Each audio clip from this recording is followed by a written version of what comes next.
수요일 저녁 말씀의 자리에 오신 여러분들을 주님의 이름으로 환영합니다. 우리 같이 기도하고 같이 하나님 말씀 듣도록 하겠습니다. 하나님 감사합니다. 수요일 저녁 또 말씀의 자리로 우리를 불러주시고 믿음으로 하루하루 살아가는 그런 성도의 삶, 어떻게 하는 것이 하나님이 기뻐하시는 삶인지, 어떻게 살아가는 것이 하나님의 뜻 가운데 걸어가는 것인지 다시 한번 점검하고 확인할 수 있도록 우리를 불러주시니 감사합니다. 오직 주의 능력으로 살아가게 하시고 주님 뜻 가운데 거하며 주님 말씀만을 붙잡는 자들 될 수 있도록 은혜로 더하여 주시옵소서. 말씀을 듣기 전에 찬양으로 우리의 마음의 문을 열기를 소원합니다. 하나님, 정말로 우리의 마음을 다해서 전심을 다하여 그렇게 찬양하는 이 자리 될 수 있도록 인도하여 주시옵소서. 감사하며 사랑이 많으신 예수님의 이름으로 기도합니다. 아멘. 우리 같이 선한 능력으로 같이 찬양하시겠습니다.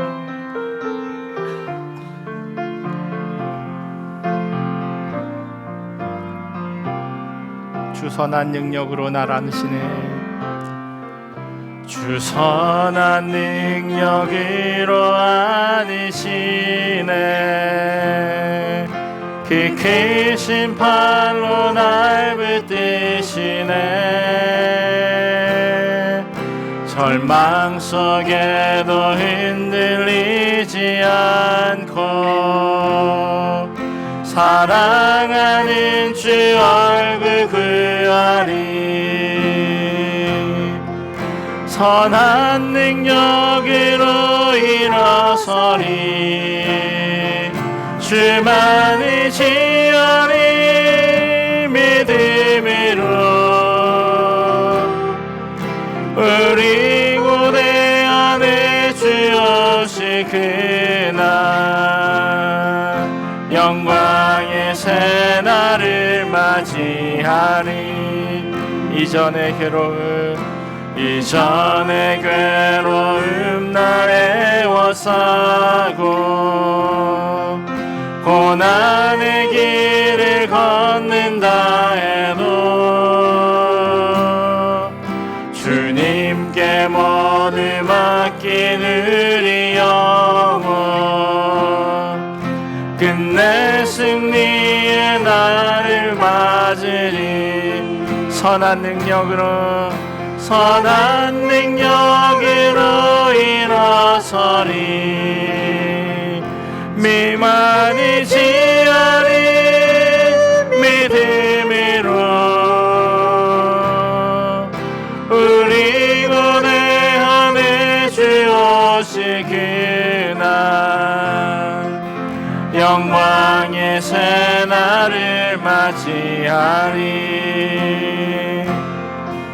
주님이 마신 고난의 쓴 잔을 우리도 감사하며 받으리.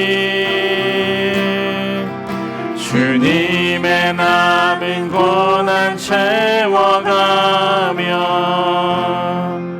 예수와 복을 위해 살리라. 선한 능력으로 일어서리. 주만을 지어리. 믿음으로 우리 고대 안에 주 오실 그날 승리의 새날을 맞이하리. 우리 잠깐 같이 기도하며 나가겠습니다. 하나님, 지난 3일 동안 우리의 삶의 모습을 되돌아보면 너무나도 부족하고 또 하나님 앞에 부끄러운 모습으로 살았음을 떠올려 봅니다. 하나님, 이 시간 우리가 회개하며 주님 앞에 나아가기를 원합니다. 하나님 기뻐하시는 대로 살지 못했던 그런 연약한 모습들 다 주님 앞에 아뢰게 하시고 다시 한번 주님 기뻐하시는 대로 살아가기를 소원합니다. 성령님 우리를 붙잡아 주시옵소서. 우리 기도 제목 가지고 같이 기도하며 나아가겠습니다. 하나님,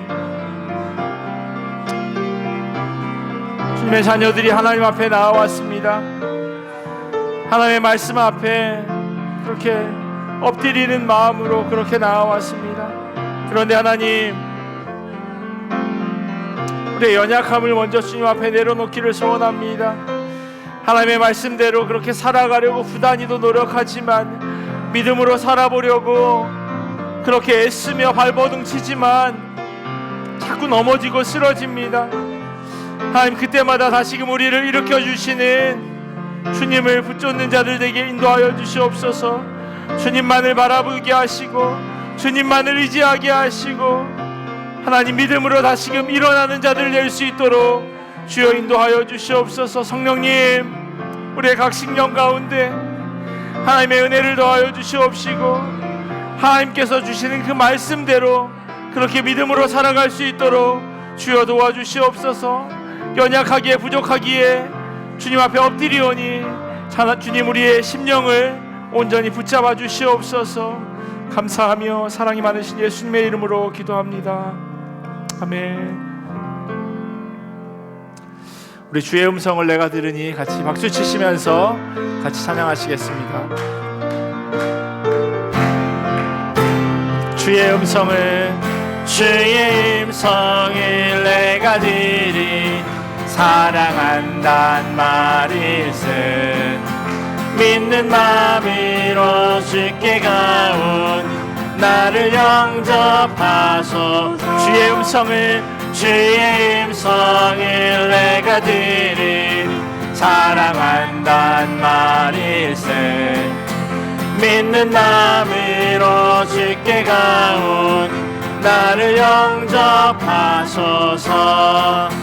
내가 매일 십자가 더 가까이 가오니 그새 주의 흘린 몸의 피로써 나를 정케하. 주여 넓으신 은혜 베푸사 나를 받아주시고, 나의 품은 뜻 주의 뜻같이 되게 하여 주의 보좌로 나아갈 때 어찌하니 기쁠까. 주의 얼굴을 항상 배운 더욱 친근함니 내가 매일 십자가 더 가까이 가오니 그새 주의 흘린 몸의 피로써 나를 정케하. 우리 구주의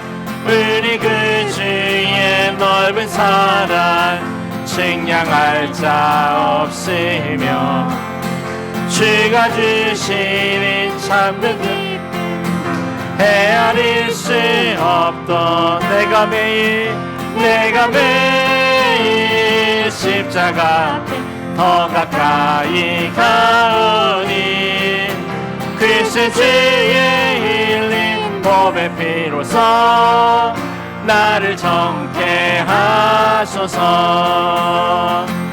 그리 아니하실지라도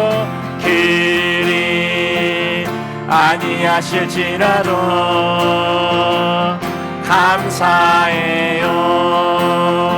주님 뜻을 믿기 때문이죠. 그리 아니하실지라도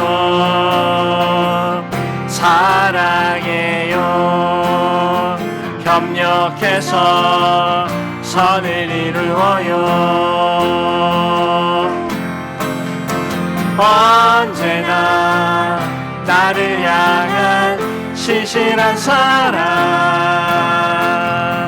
우리를 향한 그 크신 사랑,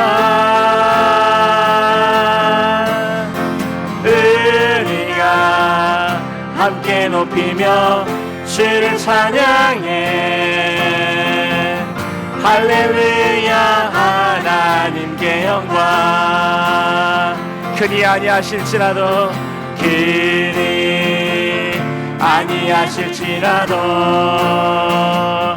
감사해요. 주님 뜻을 듯이 믿기 때문이죠. 그니 아니하실지라도 그니 아니하실지라도 사랑해요 사랑해요 협력해서 선을 이루어요. 언제나 나를 향한 신실한 사랑 우리를 향한 기쁘신 사랑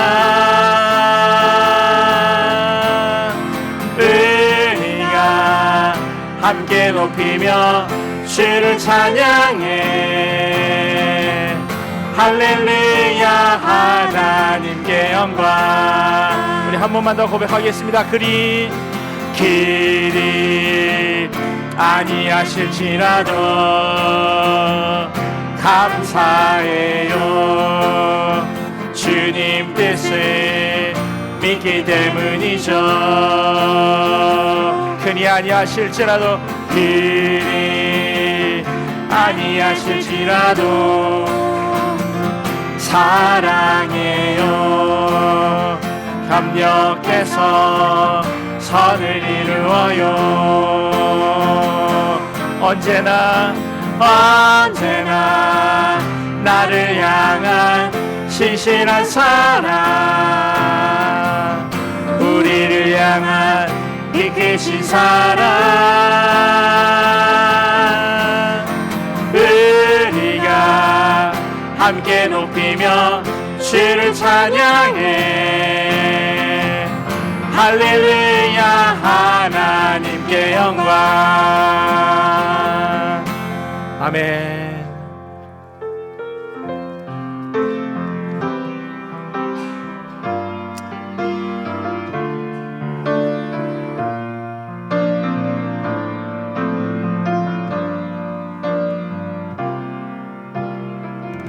주님 내가 주의 장막을 사모합니다. 주님 내가 주의 장막을 사모합니다. 오직 주의 임재를 갈망합니다. 주의 집에서의 하루가 다른 곳의 첫날보다 좋으니 주 사랑 안에 머물며 사랑 노래합니다. 우리 한 번 더 고백하겠습니다. 주님 내가 주의 장막을 주님 내가 주의 장막을 사모합니다. 오직 주의 임재를 갈망합니다. 주의 집에서의 하루가 다른 곳의 첫날보다 좋으니 주 사랑 안에 머물며 사랑 노래합니다. 나의 평생에 단 한 가지 소원 주의 아름다우심 보며 사랑 노래하는 것 나의 왕 되신 주님의 얼굴 구하며 주 사랑 안에 머물러 사랑 노래합니다. 주님 내가 주의 장막을 사모합니다. 주님 내가 주의 장막을 사모합니다. 오직 주의 임재를 갈망합니다. 주의 집에서의 하루가 다른 곳의 첫날보다 좋으니 주 사랑 안에 머물며 사랑 노래합니다.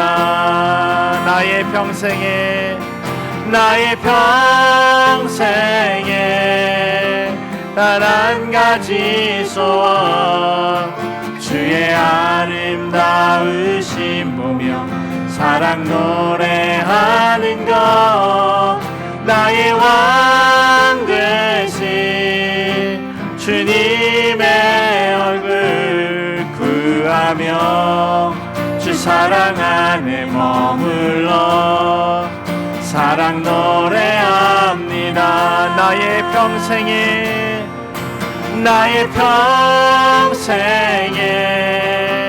단 한 가지 소원 주의 아름다우심 보며 사랑 노래하는 것 나의 왕 되신 주님의 얼굴 구하며 주 사랑 안에 머물러 사랑 노래합니다. 마지막으로 한 번 더 고백하겠습니다. 나의 평생에 단 한 가지 소원 주의 아름다우심 보며 사랑 노래하는 것 나의 왕 되신 주님의 얼굴 구하며 주 사랑 안에 머물러 사랑 노래합니다. 같이 기도하며 나가겠습니다. 하나님, 우리의 마음 가운데 하나님의 말씀을 들을 수 있도록 잘 준비된 그런 옥토와 같은 땅 되기를 소원합니다. 하나님의 말씀이 우리 가운데 심겨지게 하시고 그 말씀이 잘 자라서 귀한 열매로 그렇게 맺혀질 수 있도록 하나님 인도하여 달라고 이 시간 들을 말씀을 위해서 또 듣는 우리 각자의 삶을 위해서 같이 기도하며 나아가겠습니다. 기도하겠습니다.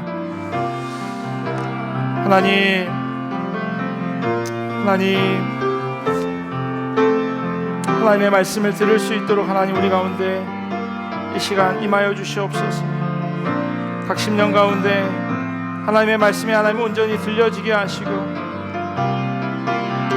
그 말씀으로 인하여서 우리의 삶 가운데 하나님의 살아계심이 온전히 경험되어지게 하시고 무엇보다도 우리의 믿음이 하나님 날마다 성장하는 그러한 귀한 삶 되어질 수 있도록 은혜로 도와여 주시옵소서. 주의 말씀만을 사모하게 하시고 하나님 매번 듣는 그 말씀 한 귀로 듣고 한 귀로 흘리는 것이 아니라 날마다 들은 그 말씀을 곱씹으며 어떻게 하면 하나님이 기뻐하시는 대로 살아갈 수 있을지 그렇게 부단히도 씨름하는 자들 될 수 있도록 인도하여 주시옵소서. 억지로 하는 것이 아니라 주님 부어주시는 은혜가 너무나도 커서 하나님 너무 사랑해서 그렇게 나아가기를 원하는 주님의 자녀들 될 수 있도록 주여 은혜로 도와여 주시옵소서. 각 심령 가운데 귀하게 들려지는 그런 말씀의 자리가 되기를 원합니다. 하나님 우리에게 온전히 말씀하여 주시옵시고 하나님 그 말씀이 다 우리가 잘 새겨듣는 하나님의 음성으로 받아듣는 이 저녁 될 수 있도록 주여 역사하여 주시옵소서.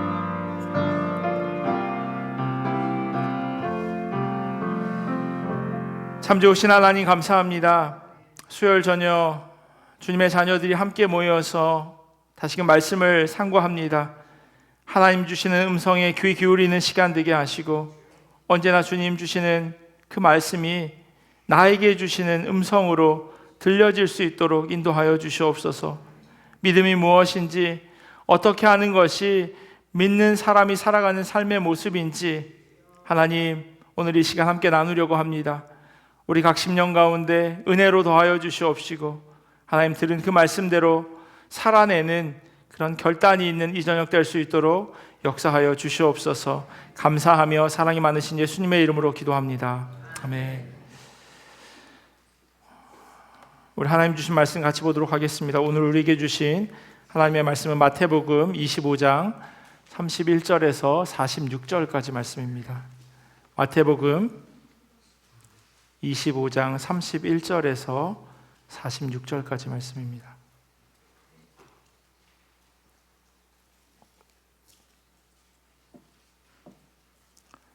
마태복음 25장 31절에서 46절까지 말씀 우리 찾으셨으면 한 절씩 교독하고 마지막 46절을 함께 읽도록 하겠습니다. 제가 먼저 31절 읽겠습니다. 인자가 자기 영광으로 모든 천사와 함께 올 때 자기 영광의 보좌에 앉으리니 모든 민족을 그 앞에 모으고 각각 구분하기를 목자가 양과 염소를 구분하는 것 같이 하여 양은 그 오른쪽에 염소는 왼편에 두니라. 그때 임금이 그 오른편에 있는 자들에게 이르시되 내 아버지께 복받을 자들이여 나와 창세로부터 너희를 위하여 예비된 나라를 상속받으라. 내가 줄일 때 너희가 먹을 것을 주었고 목마를 때 마시게 하였고 나그네 되었을 때 영접하였고 헐벗었을 때 옷을 입혔고 병들었을 때 돌보았고 옥에 갇혔을 때 와서 보았느니라. 이에 의인들이 대답하여 이르되 주여 우리가 어느 때 주께서 줄이신 것을 보고 음식을 대접하였으며 목마르신 것을 보고 마시게 하였나이까? 어느 때 나그네 되신 것을 보고 영접하였으며 헐벗으신 것을 보고 옷 입혔나이까? 어느 때 병드신 것이나 옥에 갇히신 것을 보고 가서 배웠나이까 하리니 임금이 대답하여 이르시되 내가 진실로 너희에게 이르노니 너희가 여기 내 형제 중에 지극히 작은 자 하나에게 한 것이 곧 내게 한 것이니라 하시고 또 왼편에 있는 자들에게 이르시되 저주를 받은 자들아 나를 떠나 마귀와 그 사자들을 위하여 예비된 영원한 불에 들어가라. 내가 줄일 때 너희가 먹을 것을 주지 아니하였고 목마를 때 마시게 하지 아니하였고 나그네 되었을 때 영접하지 아니하였고 헐벗었을 때 옷 입히지 아니하였고 병들었을 때와 옥에 갇혔을 때 돌보지 아니하였느니라 하시니 그들도 대답하여 이르되 주여 우리가 어느 때 주께서 줄이신 것이나 목마르신 것이나 나그네 되신 것이나 헐벗으신 것이나 병드신 것이나 옥에 갇히신 것을 보고 공양하지 아니하더이까?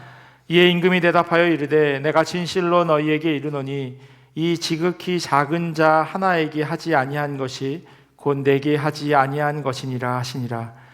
그들은 영벌에 의인들은 영생에 들어가리라 하시니라. 아멘. 하나님의 말씀입니다. 일상을 살아가다 보면요 흔히 말의 모순을 우리도 모르게 저질러 버릴 때가 있습니다. 예를 들면 이런 거예요. 실례인 줄 알지만 이라고 하면서 이야기를 할 때 실례인 줄 알면 사실 안 해야죠. 그죠? 그럼에도 불구하고 실례인 줄 알지만 이라고 하면서 그 실례를 범합니다. 또 대화를 한참 하다가요 솔직히 말하면 혹은 사실은 이라는 그런 이야기를 자기도 모르게 하게 될 때가 있다는 거예요. 근데 이런 이야기를 예를 들면 설교할 때나 혹은 어디 면접, 인터뷰를 가서 하게 된다면 그 사람은 사실 마이너스가 되는 거죠. 사실 마이너스가 되는 거예요. 왜냐하면 지금까지 앞에 한 이야기가 사실이 아닌 것 같다라고 하는 그런 생각을 상대방으로 하여금 갖게 하기 때문입니다. 구원받음에 있어서요, 마치 성경은 말의 모순처럼 서로 충돌하게 되어지는 것 같다라고 하는 그런 성경 구절들이 성경책 안에 있는 것을 보게 됩니다. 에베소서 2장 8절에 이런 말씀이 있어요. 제가 새번역 성경으로 읽어드릴게요. 여러분은 믿음을 통하여 은혜로 구원을 얻었습니다. 이것은 여러분에게서 난 것이 아니요 하나님의 선물입니다 라고 하면서 믿음을 통해서 구원받는다라고 이야기합니다. 그러면 이 믿음은 어떻게 생기는 걸까요? 로마서에 보면요 저희가 잘 알고 있는 이런 말씀이 있습니다. 로마서 10장 17절에 보면 그러므로 믿음은 들음에서 나며 들음은 그리스도의 말씀으로 말미암느니라 라고 그렇게 기록되어 있어요. 사도 바울이 말한 들음이라고 하는 것, 믿음은 들음에서 난다고 하는데 들음이라고 하는 것은 말씀 들음을 이야기하는 겁니다. 그러면 말씀을 잘 들으면 믿음이 생기고 그러면 구원에 이르게 되어지는 거죠.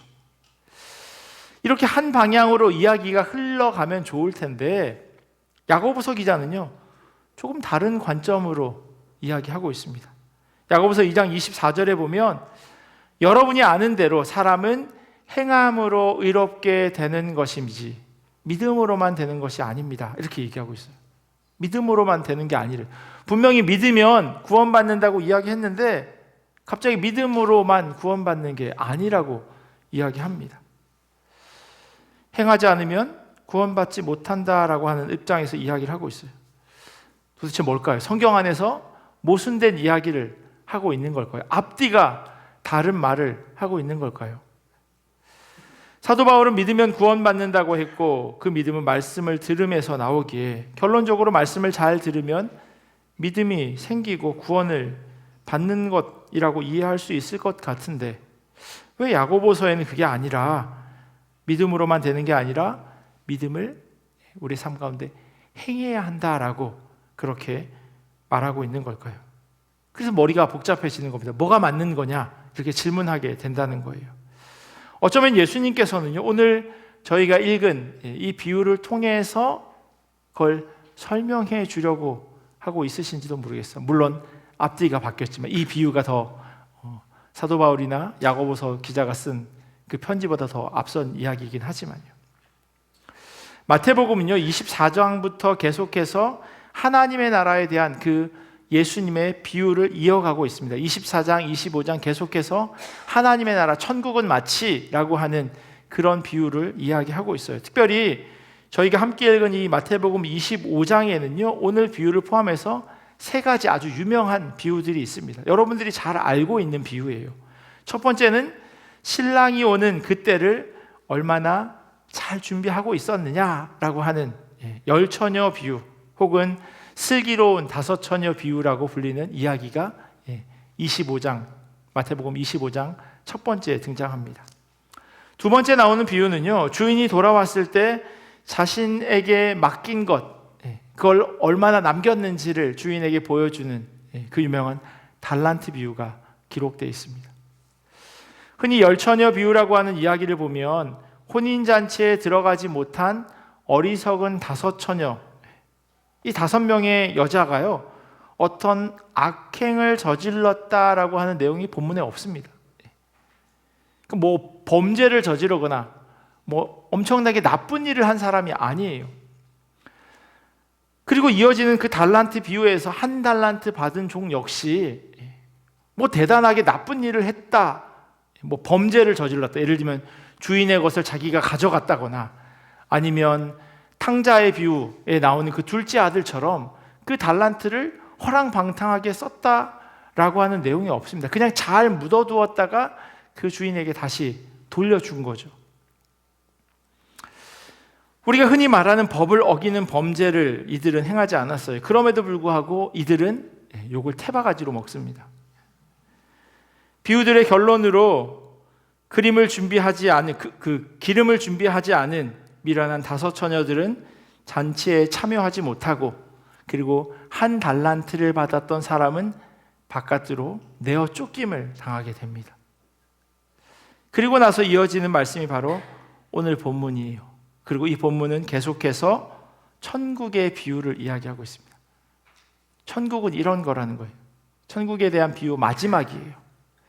시작이 이렇습니다. 인자가 자기 영광으로 모든 천사와 함께 올 때에 자기 영광의 보좌에 앉으리니 모든 민족을 그 앞에 모으고 각각 구분하기를 목자가 양과 염소를 구분하는 것처럼 한다라고 31절 32절에 기록하고 있어요. 인자가 자기 영광으로 모든 천사와 함께 올 때 예수님께서 아주 연약한 모습으로 십자가에 달려 죽으시지만 그분께서 다시 이 땅 가운데 올 때에는 그것과는 전혀 다른 위치에 있게 됩니다. 보잘것없는 완전히 나체로 십자가에 달려 죽으시는 그 모습이 아니라 모든 천사와 함께 올 때 왕의 모습으로 예수님께서 재림하신다라고 이 비유는 이야기하고 있습니다. 열처녀 비유에서 말한 것처럼 신랑이 언제 오는지 알 수 없지만 그리고 달란트 비유에 나오는 여행간 주인이 언제 돌아올지 알 수 없지만 오늘 비유에서 이야기하는 건 그날은 꼭 온다는 겁니다. 그날의 목자가 양과 염소를 구분하는 것처럼 심판이 있을 것이라고 비유는 말씀하고 있습니다. 양으로 비유된 오른쪽에 있는 사람들에게 임금이 이렇게 이야기합니다. 내 아버지께 복을 받은 사람들아, 와서 창세 때로부터 너희를 위하여 준비한 이 나라를 차지하여라. 하나님의 나라에 대해서 이야기하고 있어요. 그리고 이 오른쪽에, 죄송합니다, 오른쪽에 앉아 계신 분들은 잘 앉으신 거예요. 잘 앉으신 겁니다. 임금은 자기에게 환대를 해주었기 때문에 너희를 환대한다라고 이야기합니다. 너희가 그런 환대를 받을 것이라고 이야기하고 있어요. 그 말에 이 오른쪽에 있는 사람들이 당황해하면서 우리가 언제 당신에게 환대를 해드렸습니까? 라고 질문하죠. 임금이 이렇게 이야기합니다. 임금이 그들에게 말하기를 내가 진정으로 너희에게 말한다. 너희가 여기 내 형제 자매 가운데 지극히 보잘것없는 사람 하나에게 한 것이 곧 내게 한 것이다. 너희가 살아가면서 주변에서 만나는 아주 보잘것없는 사람, 그 사람에게 한 게 곧 나한테 한 거랑 똑같은 거야 라고 다시 온 임금이 이야기해 줍니다. 임금은 왼쪽에 있는 사람들에게도 말해요. 저주받은 자들아, 내게서 떠나서 악마와 그 졸개들을 가두려고 준비한 영원한 불 속으로 들어가라. 비유예요. 그런데 이 비유에 보면 심판 이후에 있게 되는 그 지옥, 그게 바로 불과 같다라고 말씀하고 있습니다.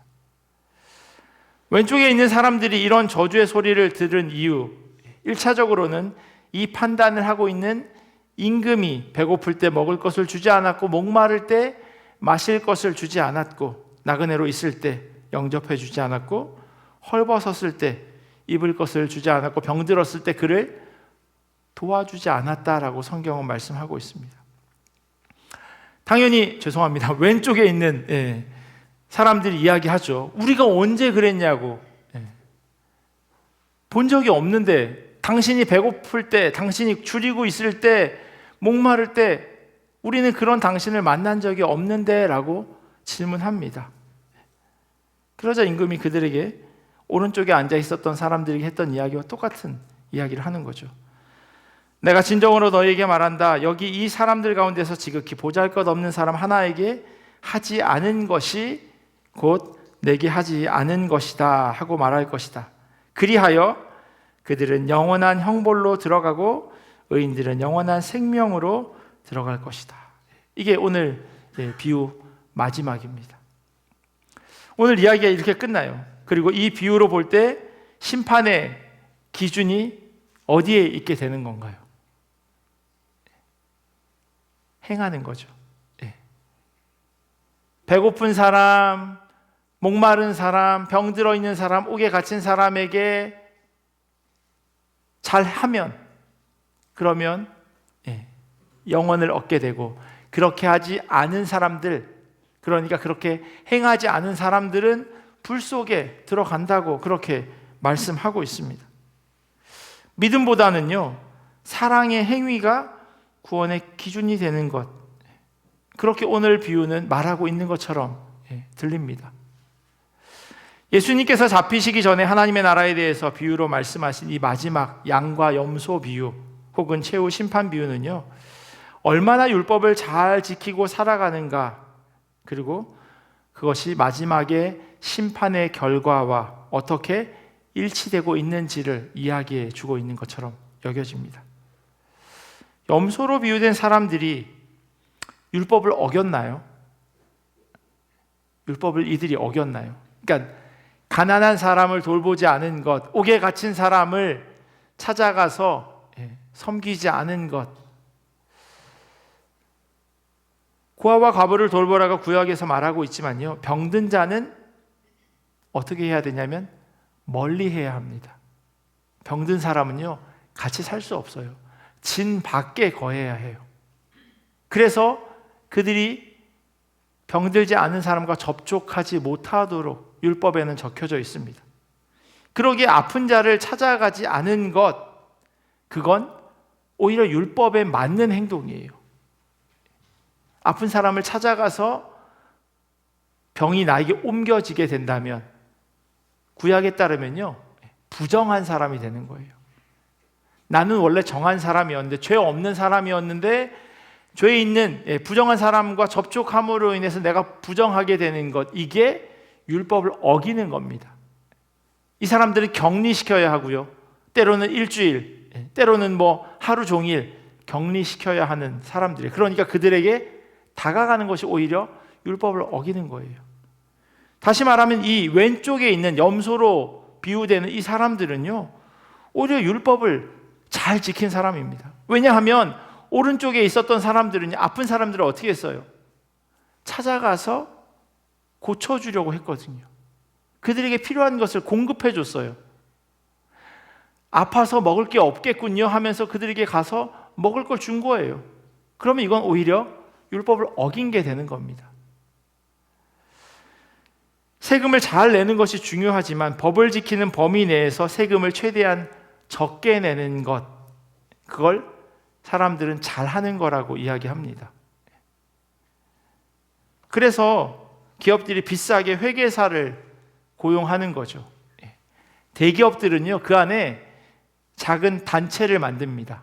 그래서 세금을 그쪽으로 돌려서 그 단체를 운영하죠. 복지단체를 그 안에 만드는 거예요. CRA에서 근무하시는 분에게 제가 들었는데요, 동일한 이야기를 하시더라고요. 세금을 많이 내고 환급을 많이 받았을 때, 와, 환급 많이 받았다 라고 좋아하는 건 미련한 거래요. 오히려 토해내게 되어지는 게 잘하는 거래요. 왜냐하면 이 CRA는 정확한 사람들이라 자기들이 돌려줄 것에 대해서는 누락하지만, 우리가 얼마 받아야지 하는데 그걸 자기들이 까먹을 수 있지만요, 자기들이 받아내야 할 건 정확하게 받아내는 사람이라는 거예요. 그러니까 최대한 적게 환급받은 그 사람은요, 정말로 세금복을 잘한 사람인 거예요. 현대적인 의미에서 정확하게 잘한 거라는 거예요.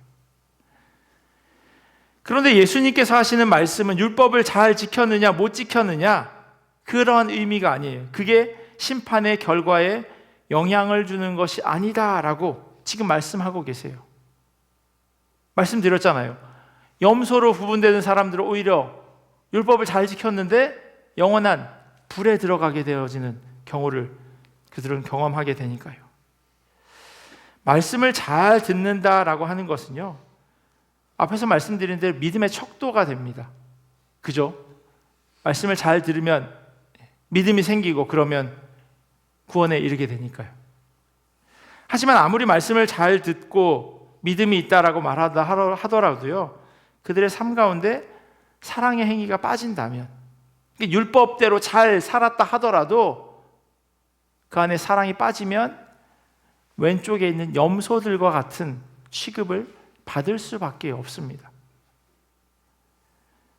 왜냐하면 사랑의 행위가 없었기 때문이에요. 그리고 그것은 어떤 의미냐면요, 말씀을 잘 들은 게 아니에요. 오히려 말씀을 잘 들었다면 그 안에 담겨져 있는 그리스도 예수의 사랑의 그 마음, 하나님의 마음을 헤아릴 수 있어야 하는데 그걸 헤아리지 못하는 경우가 되어지는 겁니다.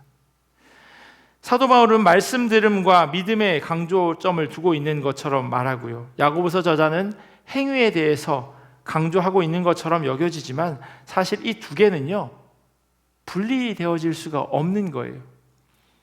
말씀을 잘 들으면 그게 삶으로 그대로 나타날 수밖에 없기 때문이에요. 근데 말씀을 그냥 듣기만 하면, 그러면 그걸 지키지만 그 안에 담겨져 있는 핵심이 빠지기에 삶 가운데 그게 드러나지 않게 되는 겁니다. 사람들은 이 두 개를 자꾸 분리해서 생각하는 거예요. 그게 대표적인 게 누구냐면 바로 바리새인들이었어요. 바리새인들은 누구보다 율법을 잘 지키는 사람이었어요. 오히려 너무 잘 지켜서 문제가 있었던 사람입니다. 이들이 얼마나 율법을 잘 지켰냐 하면 예수님께서 이들이 기도하는 것을 인용하실 만큼 그들은 율법을 잘 지키는 사람들이었어요. 누가복음 18장에 이런 말씀이 있어요. 바리새인은 서서 따로 기도하여 이르되 하나님이여 나는 다른 사람들 곧 토색, 불의, 간음을 하는 자들과 같지 아니하고 이 세리와도 같지 아니함을 감사하나이다. 나는 일해에 2번씩 금식하고 또 소득의 11조를 드리나이다. 지금 바리새인이 기도하는 것 가운데 언급한 이 내용, 토색, 불의, 간음, 남의 것을 빼앗는 것, 혹은 마음속으로 빼앗는 것을 생각한 것, 의롭지 않은 이런 일, 그리고 지금 내가 기도하는 이 옆에 서 있는 이 세리, 나는 이런 사람과 같지 않습니다 라고 이야기하고 있는 겁니다. 세리는 다른 사람들의 것을 빼앗는 사람이 아주 당시 대표적인 사람이었거든요. 매국노였어요. 나는 그렇지 않다는 거예요. 내가 얼마나 하나님의 말씀을 잘 지키냐 하면 율법에 1년에 한 번 금식하라고 하는데 나는 일주일에 2번씩 금식합니다. 7일 동안 살아가는데 5일을 먹고 이틀은 금식을 하고 있는 겁니다. 그리고 소득의 11조를 드립니다 라고 이야기하고 있어요. 하나님의 말씀을 철저히 지켰어요. 남의 것을 훔치거나 불의를 행하지도 않았고 너무나도 잘 10의 1조를 드렸습니다. 마태복음 5장 20절에 보면요, 내가 너희에게 이르노니 너희 의가 서기관과 바리새인보다 더 낫지 못하면 결코 천국에 들어가지 못하리라 라고 예수님께서 말씀하세요. 더 낫지 못하면이라고 하는 그 말의 뜻은 뭐냐면 더 나아야 한다는 거예요. 이들보다 하나님의 말씀, 율법을 더 잘 지켜야 한대요. 그 기준이 율법을 가장 잘 지키며 살아가는 바리새인, 그들을 기준으로 하고 있어요. 그래야 천국에 들어갈 수 있다고 예수님께서 말씀하십니다. 여러분들 가운데 일주일에 2번 꼬박꼬박 금식하시는 분, 간헐적 단식, 다이어트를 위한 이런 거 말고요, 꼬박꼬박 이틀 금식하시는 분 계신가요? 자신이 번 소득의 11조를 하나님께 잘 드리고 계신가요? 아니면 다른 사람의 것을 훔친 적은 없으신가요? 바리새인들은 안식일을 철저하게 지켰고요, 그날에는 어떠한 일도 하지 않았습니다. 회당에 가는 일을 목숨보다 귀한 것으로 그들은 여겼습니다. 여러분들 이렇게 주일 철저하게 지키시나요? 바리새인들에게 있어 안식일에 여행을 가는 일은 상상할 수도 없는 일이고요, 밖에 나가서 뭘 사 먹는다거나 하는 일 역시도 마찬가지입니다. 만약 주일 예배 후에요, 저희가 빵이 나오고 밥이 나오고 빵이 나오고 밥이 나오고 이러잖아요. 그러니까 빵이 나오는 주에 예배 끝나고 혹시 가까운 근처에 가서 식사를 하신다거나 아니면 밥이 나오는 주에 커피를 드시러 간다거나 이러면 바리새인들 입장에서는 이 사람 안식일 제대로 지키는 모습이 아니라고 할 수 있는 행동이에요. 그렇게 말씀 잘 지키는 바리새인들에 대해서 희한하게도 예수님께서는 단 한 번도 좋은 소리를 하신 적이 없으세요. 뭐가 문제였을까요? 말씀 잘 듣고 말씀대로 잘 살았는데 도대체 이들이 뭘 잘못했기에 매번 예수님의 욕바지가 되는 그런 역할을 하는 사람들이었을까요? 이들의 행함에는요, 마음이 담겨져 있지 않았어요. 더 정확하게 말하면 이들에게 있어서 눈에 보이지 않는 관계보다는 사람들로 하여금 내가 이렇게 율법 잘 지키고 있습니다라고 하는 것에 더 초점을 맞추고 있었던 겁니다. 그렇게 살았던 거예요. 왼손이 하는 일, 오른손이 아니라 양발도 당연히 알아야 하는 그런 삶을 살았던 것이 바리새인들이었어요.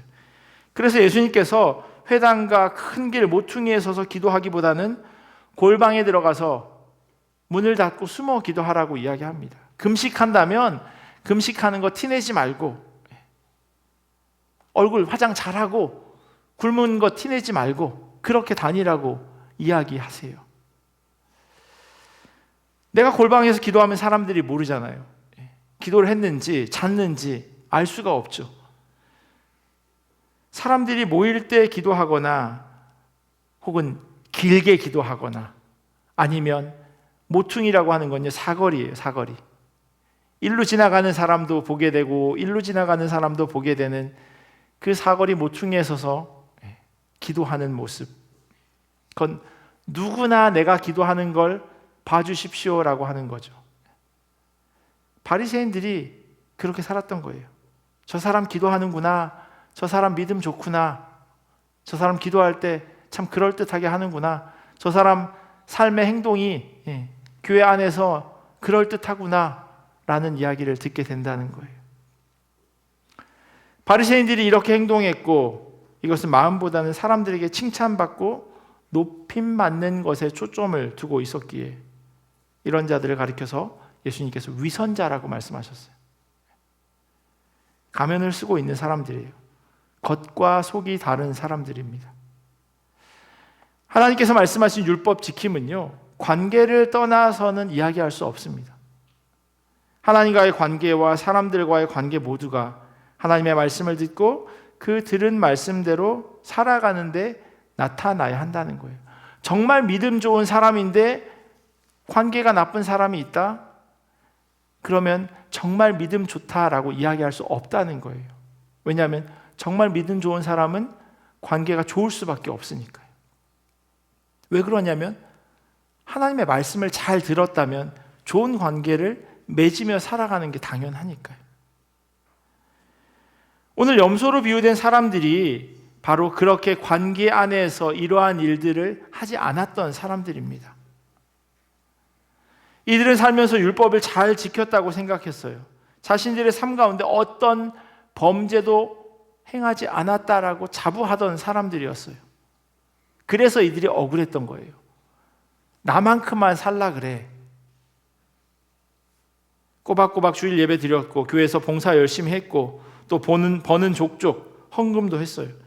그런데 하나님께서 나는 너 본 적 없는데, 나 모르겠는데, 네가 드린 거 난 받은 적이 없는데 라고 마치 잡아떼는 것처럼 이들은 느끼고 있었던 겁니다. 주일 예배 자리에 나와 있지만 생각은 그곳에 없었고요. 열심히 봉사를 하는데 내 자랑과 의가 더 드러나고 헌금 봉투에 꼬박꼬박 헌금을 넣었지만 그 드려지는 물질이 하나님으로부터 왔다고 하는 감사보다는 내 수고의 결과물, 그래서 오히려 아깝게 여겨지는 그러한 마음들. 그러기에 하나님께서 난 네가 한 거, 네가 드린 거 받은 적이 없어라고 이야기하실 거라는 거예요. 오늘 본문에서 양과 염소로 분리되는 기준은요, 지극히 작은 자에게, 메시지 성경을 빌리자면요, 무시당하거나 남이 알아주지 않는 사람에게 어떻게 대하느냐가 진짜 행함이라는 거예요. 그들에게 잘했을 때 그게 나에게 돌아올 그런 경우가 없습니다. 그냥 가는 거예요. 한 방향이에요. 그냥 흘러가는 거예요. 그게 진짜 하는 거라고 이야기하고 있습니다. 양으로 비유된 사람들이 이들을 그냥 지나칠 수 없었던 이유는요, 그들을 바라보는 마음이 불쌍함으로 여겨졌기 때문이에요. 불쌍함이라고 하는 건요, 나와 동떨어져 있는 객체가 아니에요. 나와 연결되어져 있는 사람에게 그들이 불쌍하게 여겨진, 그들이 딱하게 보여진 거예요. 말씀을 잘 들었는데 그 말씀에 비추어 보면 그 말씀 안에 담겨져 있는 하나님의 마음을 헤아려 보니 그 한 사람을 그냥 두고 갈 수 없었던 겁니다. 내가 한 그 환대를 되돌려 줄 수 있는 사람에게 잘하는 것은요, 진짜 잘하는 것 아닙니다. 줄이고 목마르고 헐벗고 있는 사람이 임금이었다면 왼쪽에 있는 사람들이 가만히 있었겠습니까? 당연히 달려가서 도와줬겠죠. 왜냐하면 임금이니까. 내가 1 주면 적어도 1 이상은 돌아오겠지라고 하는 생각이 그들에게 있었거든요. 왜냐하면 그렇게 할 수 있는 사람이니까, 임금이니까요. 그런데 내가 1을 줘도 1은 고사하고 0.1도 안 돌아올 걸 알았기에 왼쪽에 있었던 그 염소로 분류된 그 사람들이 보기에 이 사람들을 돌아올 게 없는 사람들에게 그냥 무시하고 지나가 버렸던 겁니다. 자신에게 득되는 그런 사람들과만 관계 맺었던 사람인 거죠. 천국 비유 바로 앞에요. 마태복음 23장에는 율법 학자와 바리새인들을 예수님께서 꾸짖는 내용으로 가득 차 있습니다. 이들이 11조를 꼬박꼬박 했지만 예수님께서는 그들을 향해서 다음과 같이 말씀하세요. 제가 메시지 성경으로 읽어드릴게요. 너희 종교학자들아, 바리새인들아, 사기꾼들아, 너희는 도무지 구제불능이구나. 너희는 꼼꼼히 장부를 적어가며 동전 하나까지 11조를 내지만 하나님의 율법의 알맹이인 긍휼과 헌신과 같은 절대적인 기초는 이래도 그만 저래도 그만 안중에도 없다. 정성스러운 장부 정리도 좋다만 기초는 반드시 필요하다. 처음부터 끝까지 다 틀려먹은 인생 이야기를 쓰면서 시시콜콜 맞춤법과 구두점을 따지고 있으니 너희 꼴이 얼마나 우스운지 알기나 하느냐. 예전에 교회 장례식이 있어서 그 묘지에 갔었던 적이 있습니다. 땅을 아주 깊이 파놓았고요. 그 안에 이렇게 석관이 들어가 있었어요. 그냥 관을 묻기도 하지만 또 어쩔 때는 그 안에 이제 석관을 묻고 그 석관 안에 이제 관을 넣죠. 그리고 나면 그 석관 뚜껑을 덮어서 아주 깊은 곳에 내려보냅니다. 석관을 하는 이유는 그 나무관으로 한 게 시간이 오래되면 이제 썩죠. 그러면 그 무덤이 이렇게 무너지는 걸 예방하려고 안에 석관을 넣는다고 하더라고요. 근데 시간이 지나면 석관 안에 넣어도 그리고 석관이 없어도 사람은 다 흙으로 돌아가게 되어져 있습니다. 장례를 마치고 묘지 위를 걸으면서 그런 생각을 하게 됐어요. 좋은 잔디로 잘 이렇게 덮어져 있지만 이 안엔 죽은 시체가 가득하겠구나라고 하는 생각을. 예수님께서 바리새인들을 향해서 하신 말씀이 이와 같았어요. 너희가 눈에 보이게 겉으로는 하나님 잘 믿는 척 하는데 그 속을 파보면 죽은 시체로 가득하구나 말씀하셨어요. 오늘 말씀을 들음이냐 행함이냐 이 두 가지로 설교 제목을 만들어 볼 수 있을 것 같아요. 들음이냐 행함이냐. 근데요, 들음과 행함이 따로 떨어질 수 없다는 겁니다.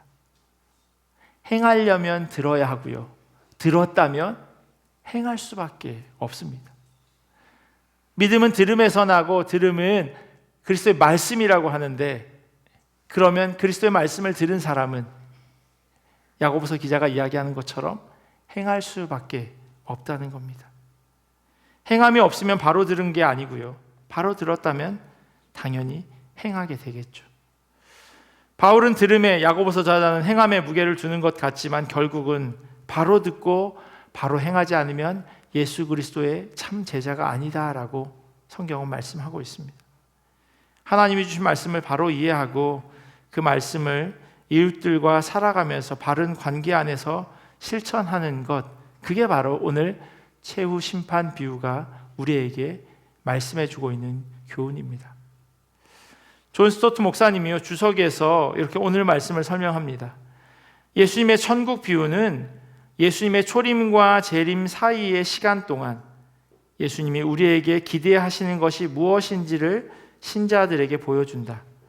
그분은 종들이 깨어있고 거룩하고 어느 때라도 그분을 만날 준비를 하고 그들의 은사와 기회들을 사용하는 데 신실하고 무엇보다도 자기 자신을 잊어버리고 희생하는 사랑으로 온전히 충만하기를 기대하신다. 이보다 더 고귀한 소명은 없다. 그리고 그것은 가장 겸손한 제자에게 열려 있다. 과연 나는 바로 듣고 바로 행하고 있는지 다시 한번 질문해보는 이 저녁이 되기를 간절히 원합니다. 하나님의 말씀을 내가 잘 들었나? 그건 어디에서 결정이 나냐면요, 내 삶의 모습에서 증명됩니다. 내가 주님의 말씀대로 살아간다면 나는 잘 들은 사람이고요, 혹 그렇게 하지 못하다면 아직은 주님의 말씀에 더 기울이고 그렇게 살아가도록 주님과의 관계의 끈을 계속해서 이어가야 하는 사람들일 줄 압니다. 남은 한 주를 살아가시면서 그렇게 주님의 말씀에 더 귀 기울이고 어떻게 하면 주님의 말씀대로 살아갈 수 있을까? 내 삶 가운데서 어떻게 주님의 말씀이 드러날 수 있을까?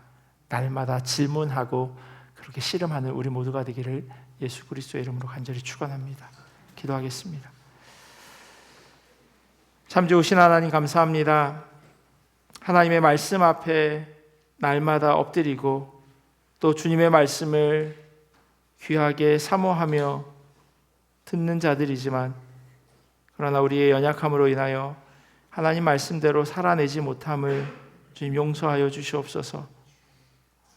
염소들처럼 연약한 한 사람 돌보지 않는 그런 어리석은 자로 살아가지 않도록 인도하여 주시옵소서.